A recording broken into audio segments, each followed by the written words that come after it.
It happened on a bright, sunshiny day. I suppose that must sound rather strange. Don't these kinds of things usually happen in the dark? Under a full moon with wailing crows and howling wind?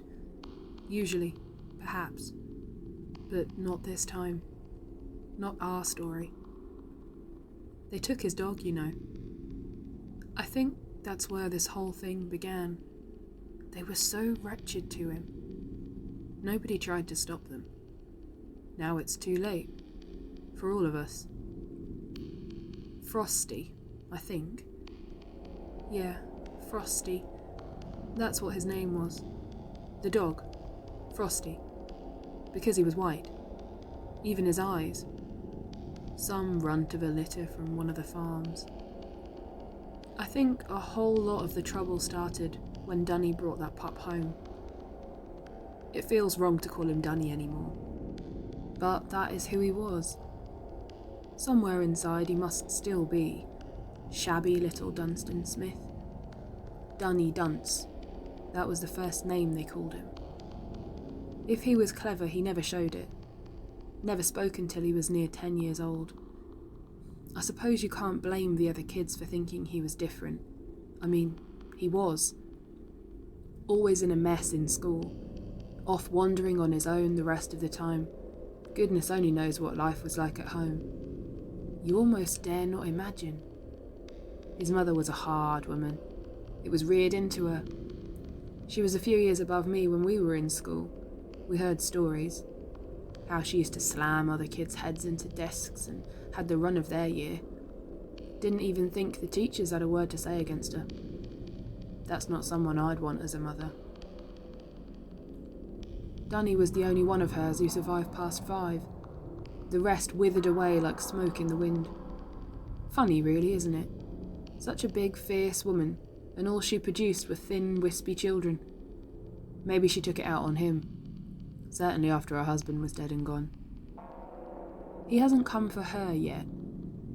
Most of the village whispered that it's 'cause deep down he still loves his mother. I think he's saving her for last. Won't be long now. I've been counting these last few days. There's only 6 of us left. There's the baker, thank the Lord too, else we'd have all gone hungry long ago. There's the school groundsman. He hasn't been able to speak since the war. Maybe that's why him and Donny got along so well. Then there's the elderly couple out at Crotchdale Farm. It was them who gave him the puppy. Then there's his mother, all alone in the house at the end of the street. And me. I don't know what I did to still be here. Never really said 2 words to the boy. It won't matter soon. He'll already be on his way. Is it cruel to think he must ride up from hell itself? Where else can that hole lead? The place is silent now. I wonder if anyone else is at their windows waiting. I used to hide, right at the back of the wardrobe or under the floorboards. But it doesn't feel right. I don't want to be taken like that, screaming and crying stuffed in a tiny space. If it's me this time, I'd rather be standing on my own 2 feet. Some folks couldn't even stand the thought of that. 2 families took themselves out to one of the barns down the lane and strung themselves up from the rafters. Women and children first, then the men followed. They left a note, said they wanted to go out on their own terms. None of us blamed them. But none of us went to the funerals either. I've forgotten what used to be out beyond the farms now. I think there was another village a few miles away. Or a town. Or was it the sea? It doesn't matter now. It's all just black fog, far as the eye can look. When we sent off a group to go for help, they soon came right back, yelling and cursing and saying there were things in the dark. No one else tried after that. We all knew we were trapped. And we all knew it was Dunny who did it. There it is. A white dog, barking in the churchyard. He's coming. The sky's as red as the dirt around that hole. There's hardly any moon. But we don't need light to know it's him. The dog's still barking. It almost sounds like the poor thing's saying, "Welcome, welcome, welcome." And then, here he is. The ground crumbles like it's quaking away. The church bell starts to ring. Hooves clatter onto gravestones. The dogs stop barking. I wonder which of us it'll be tonight.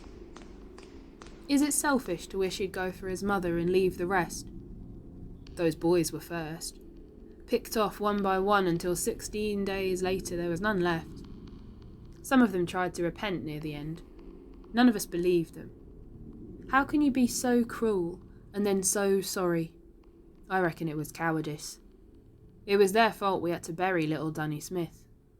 It was their fault Frosty went missing. It was them who threw the dog in the river. It was their fault little Dunny went riding down the bank looking for him. It was them who smacked his horse with branches and made it bolt. It was them who threw the rocks. It was them who knocked him out of the saddle. It was them who let the horse wash away with the dog. I only wish they'd told us what they did with his head. But they never said a word. Not one of them. We only got part of the story from little Nicky Jones. He admitted some of what they did once the first 7 were gone. He'd have taken it to his grave otherwise. I think on that a lot. If none of this had happened, those boys would have never told a soul. Dunny Smith would be dead, and they would know why. But never would have admitted a thing. Not ever. They deserve what he did to them. Every last one of them. Now Dunny's riding through the streets again. He doesn't run.